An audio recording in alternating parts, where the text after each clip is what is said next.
Good morning, everyone. It's very cold, my feet are freezing, but we're out here in Almere again trying to hunt down Bev the hairy beaver.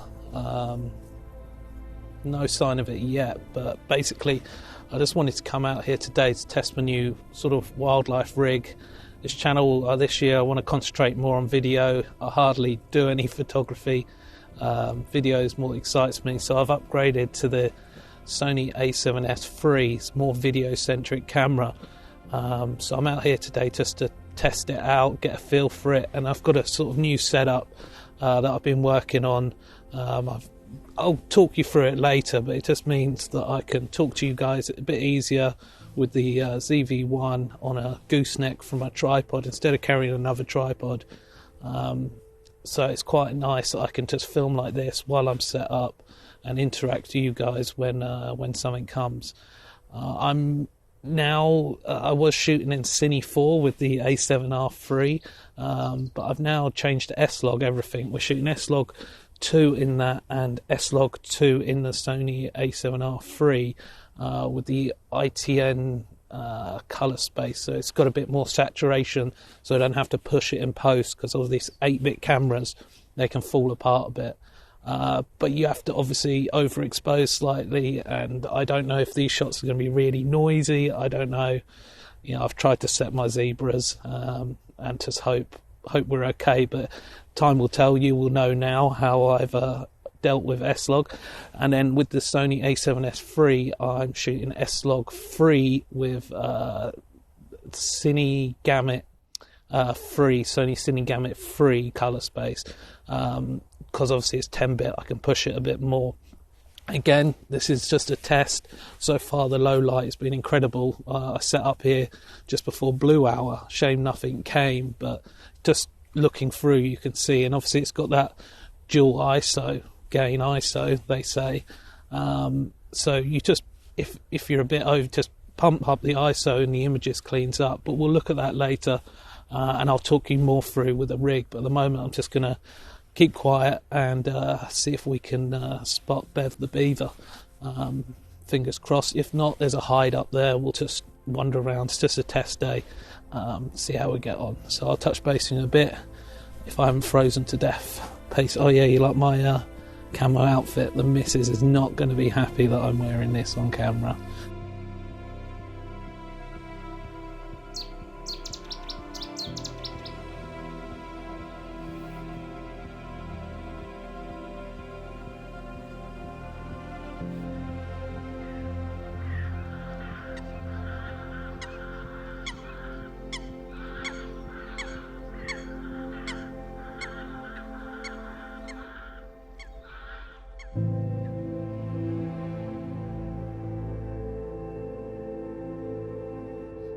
So it's snowing.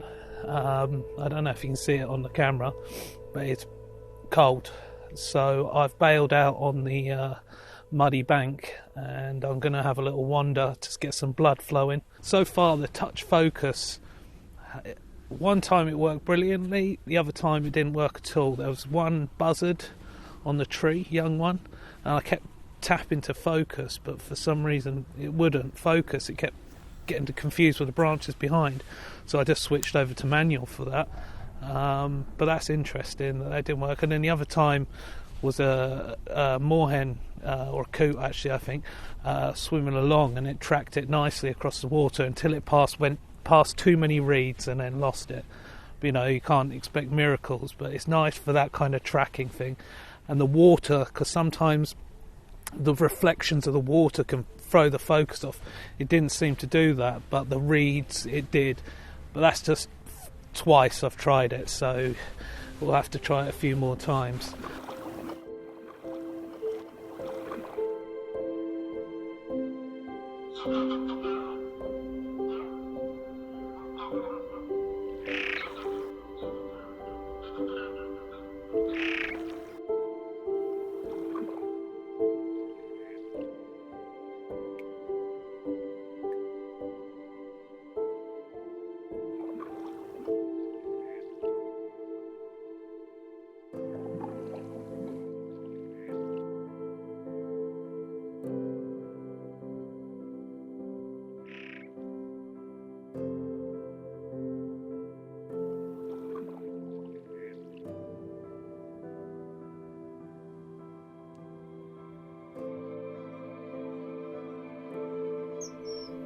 So there's a kingfisher across this bank. He's quite buried in the shrubs. I'm just the other side of the bank, on my knees at the moment, tripod spread out. I tried to get a lower angle just to see if I could see through the brush. I've had to go into manual focus because, again, no camera can deal with it. When there's branches and stuff in the way, the autofocus just, gets distracted too much. But yeah, he's just chilling, not doing much. So I'm going to see if I can get a better angle.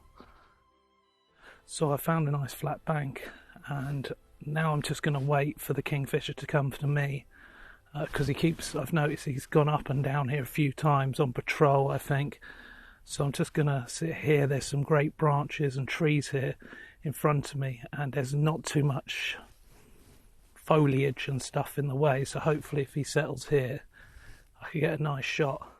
So the kingfisher, he eluded me once again. He flew up and down numerous times, but he didn't stop at the branch that I wanted him to. I wasted about an hour and a half there, now wondering what to do really. I was thinking the battery's quite good on this new Sony, but I filmed sod all, so we've seen a duck. That's not been that exciting. So I'm going to go back where we were earlier, and I'll talk you through my rig and just see if anything comes, but it might be looking like one of those days.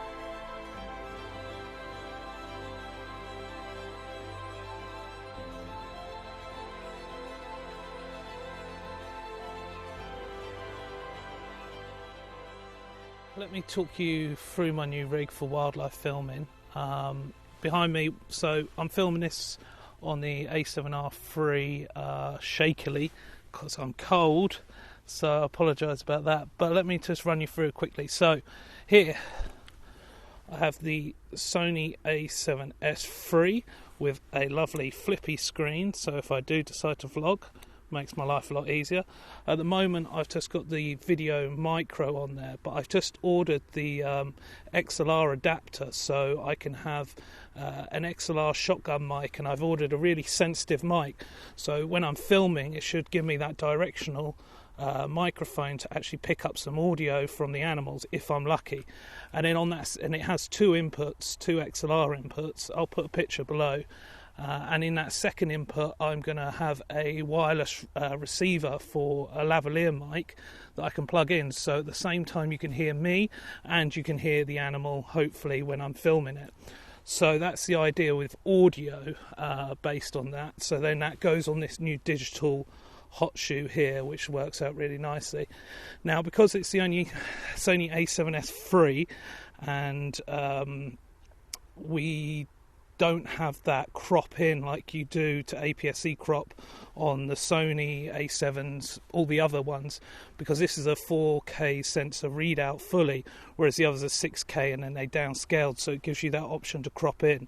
Now I have got clear digital zoom set up on a quick function on my delete button, and then I can zoom in that way, and that's why I've also then added the 1.4 times converter here to give me a little bit of extra reach that I've lost swapping to the A7S III. And then we have the Sony 200-600. Now zoom is what you want when filming wildlife, especially filming, not necessarily photos. You want a big prime, but that zoom really helps nicely. And then eventually I will get a matte box, one of those Polar Pro matte boxes, to give me a bit of control when it regards to light and how much light we let in. Now this little contraption on the gooseneck, now here I just fitted a little half spigot onto, well, I'll show you this side. These tripods come with these little 1/4-inch threads, so I've added a half spigot where I've then created a gooseneck, which is for a like a ring light, and then I've got my another adapter to go to 3/8, and then that goes onto a Joby Gorilla Pod, because obviously getting this straight's a nightmare, so having it on a Joby head, I can straighten it up when I need to. And then I'll have, normally my batteries run out, but I had the Lume Cube light on this, so it gives me some light if I'm filming in the dark.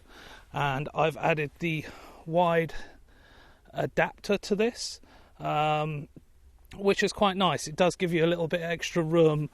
Before I was trying to extend it, but this keeps it a little bit more compact, and then I can add an ND onto this as well, so it gives me a little bit of freedom to control light. Eventually I'll probably get a cage for that as well, so then I can have my Lume Cube light on it and a microphone, because when I upgrade my microphone, now I'm recording it, as you can see here, I'm recording it externally on a Zoom external recorder.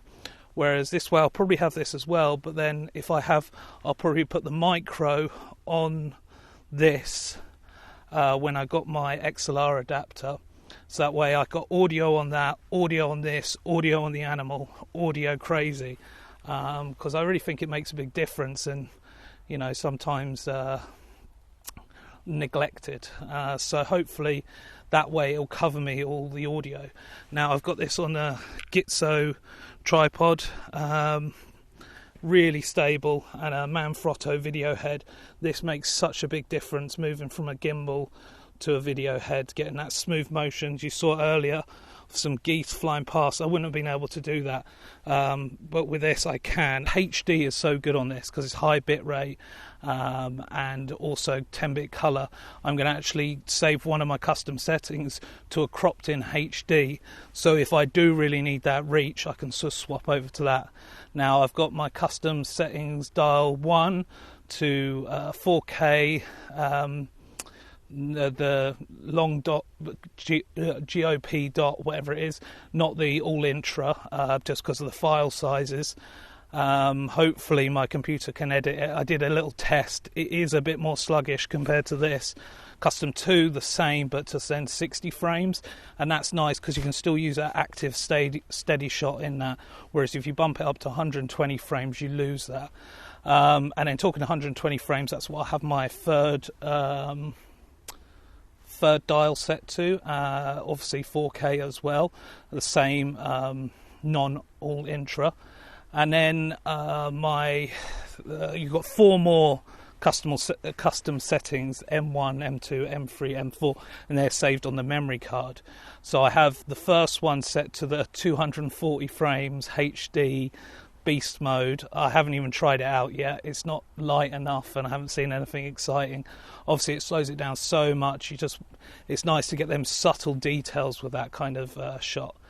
And then my other settings I set to the all intra version of 25 frames, 160 and 120, but I'm probably going to change that, I think, one to the HD so I can have a bit more crop. And then yeah, it's still early days, sort of testing out what works for me. And talking of where this has been a bit of a rubbish test day because there's not been a lot to film. And look, there's some swans.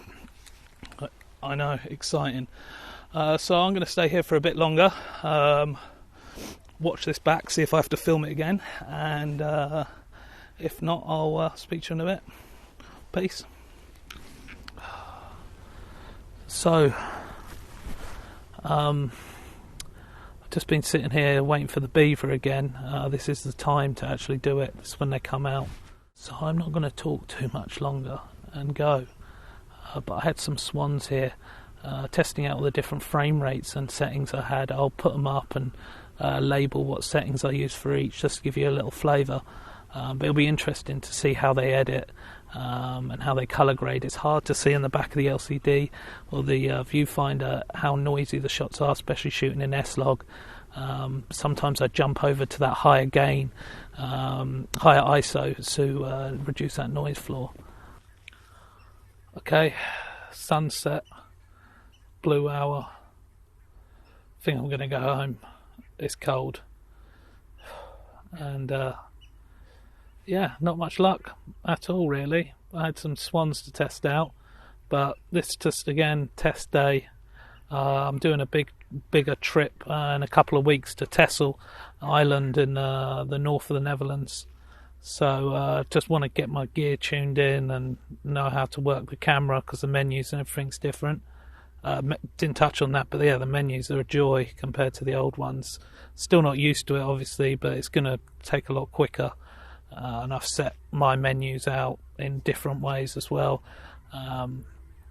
If you want a good starting point, I think Phillip Bloom, he's got presets, and that's what I did. I just downloaded his, and all the video stuff's at your fingertips, and he set all these really nice menus, audio, autofocus, etc. And then I've just added to it for my needs. I think that was a Kingfisher. So yeah, it's a nice little starting point if you want to check it out. Maybe I'll leave it in the description below. Check his video out. But yeah, it was nice to use. A shame, like I said, bugger all to see, but that's the way it goes sometimes. So I'm going to pack up, call it a day. Hopefully it's a nice short video, and I will catch you on the next one.